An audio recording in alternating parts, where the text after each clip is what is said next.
It's party time.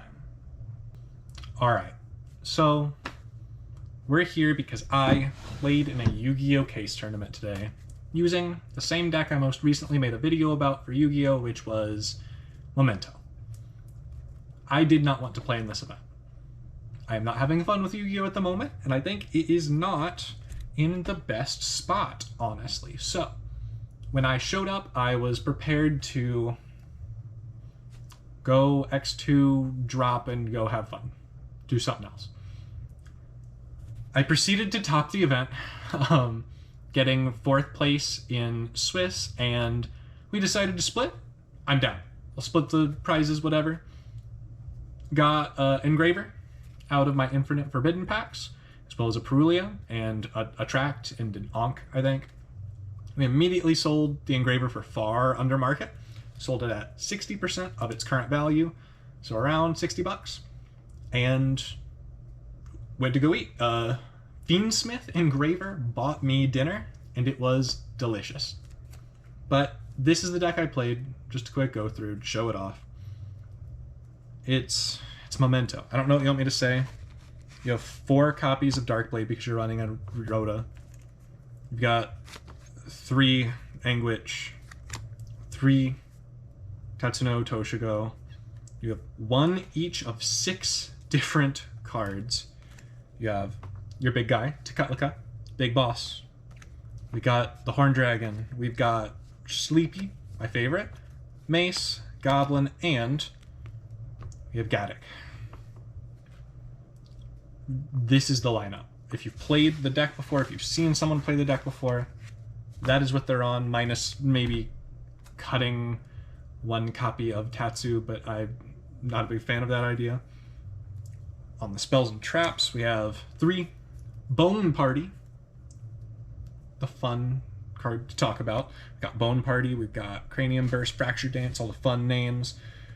3 Fusion, 1 Mementotlan, and 1 Cranium Burst. We did not play Fracture Dance. I almost never play it. Cranium Burst feels really good a lot of the time. I have so many pops through every other piece of interaction that the deck plays that it seems perfectly okay to cut. But this, I still feel is also pretty standard for the current format. These cards are almost necessary. We're on 3 Droplet, 3 Emperor, 3 Ash, 3 Ghost Bell, and then the slightly weird part is the 2 Droll, but it's because we're on 2 Crossout, which crossouts everything else in this deck.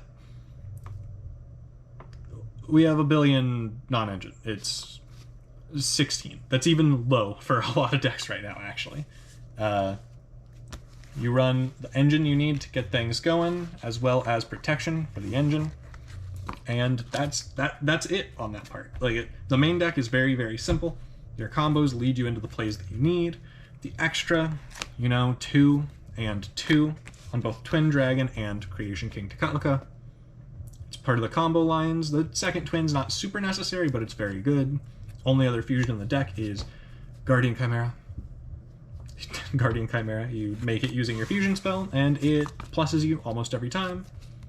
We also have Anima, IP, Herald of the Mirage Lights, Little Knight, Cross Sheep, Dark, Selene, Apo, Access Code, and Underworld Goddess. Of these cards, the only ones that are truly necessary for most combos are Masquerena, SP, Appaloosa. Everything else is if it comes up, it comes up. Anima, for the most part, I'm using it to make my Little Knight banish something. You don't really care about its actual effects. Same with Goddess and Access Code. Some hands, you need it. It's what's going to get you there. But for the most part, we are making an Appaloosa or an SP Little Knight. A couple of hands, I put out the Mirage if I think I'm going into some spell traps I need to worry about. And it feels good, but it's not necessary. The line to get there's a little weird, and I don't almost all the time rather use the Key Mace. The main time I used it today, I had Key Mace in hand ready to go. I used the Key Mace to take the Fabled Lurry because that felt far stronger at the time because a single spell trap negate doesn't feel that great into Snake Eye in comparison, especially when they start with Tractus and not with Bonfire. Taking the Lurry felt good.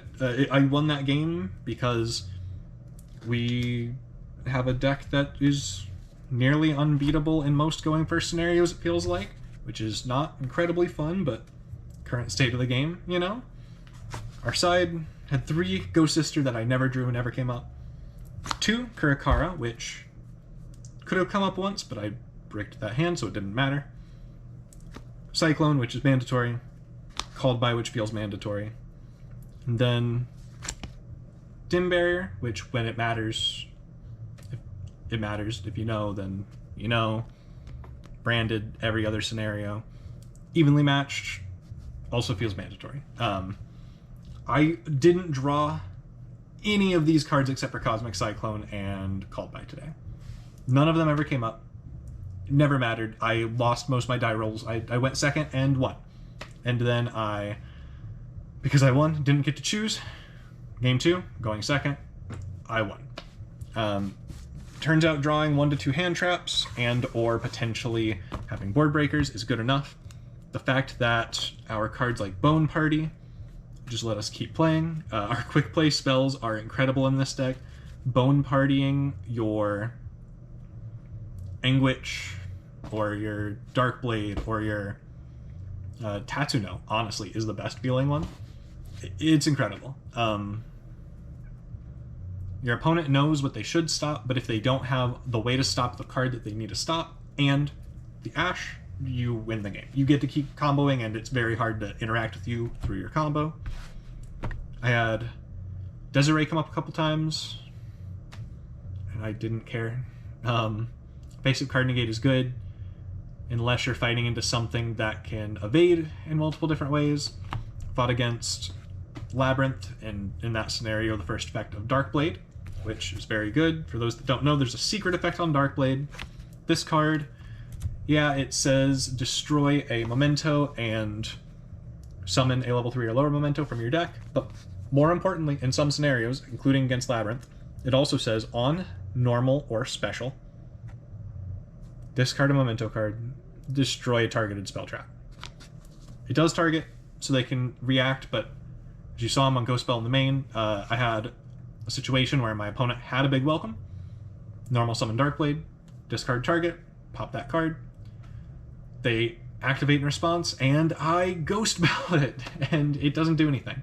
It made them use the rollback in their grave on that, and then I answered every other card they played throughout the turn, and just it was one of the quick 2-ups. I did not go to game 3 a lot of the time. The deck, the only thing it feels like it's missing is a time card, which is why the Fiendsmith version of the deck is far better.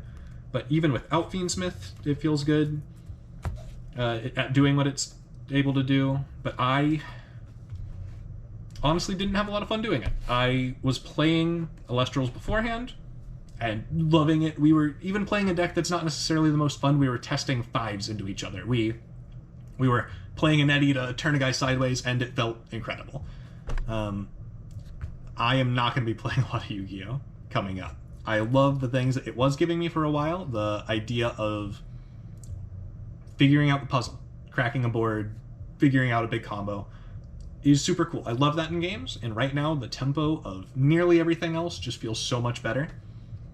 So I am going to put this video up with this little deck profile that I just showed off, and I might not show off anything for Yu-Gi-Oh! For a while unless it's really jank.